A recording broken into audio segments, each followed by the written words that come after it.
it going? I'm Andrea with Embrace Movement, and this is my new friend, Mary Marantz. She is a published author, and she just came out with a book that you can find on Amazon called Dirt. Now, dirt is a wild, topic. It's kind of like, what is this thing about? And it's growing strong roots and what makes the broken beautiful. So if that didn't lead you guys into getting it and hopefully being interested in this interview, she's an amazing storyteller. She picked herself up by her bootstraps, and through it all, she shows the story of grace, and it really walks you through her life and faith story. So Mary, is there anything you want to add that I missed out on your intro? No, I just want you to walk around doing that for me all day, every day, basically. I gotta say, it never gets old because this is my first book. It came out in September, and published author never ever gets old. I will say that we just had a really cool experience where I did an interview with Hallmark Home and Family, and it came out, and the book did go to #1 in its category on Amazon. So we actually get to say best-selling author now, which is really new, and I can listen to that all day. That is really cool. I was reading the reviews for it, and that was one of the first things that grabbed me in. And one of the things that it was a wake-up call, and I was like, from what? Wow, a wake-up call. That's cool.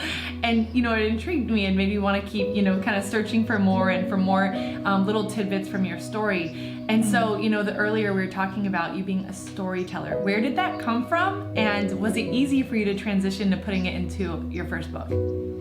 Yeah, I feel like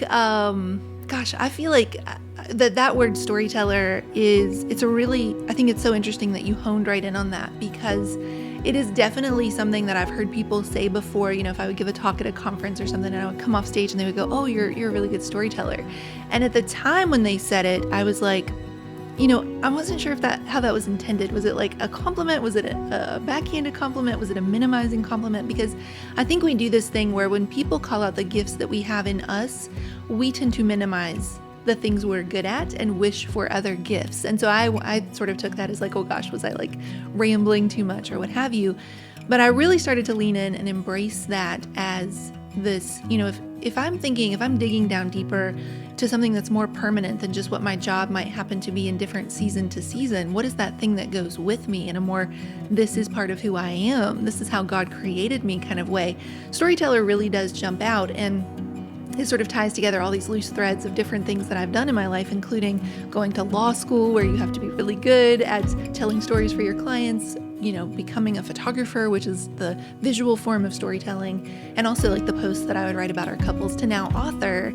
And when I think about it, the greatest teacher of all time, when we think about the way of all the mediums Jesus could have chosen to teach his disciples, he could have just had basic formulas. XYZ is how you get to heaven. He could have had bullet points, do these 5 things and you'll be good.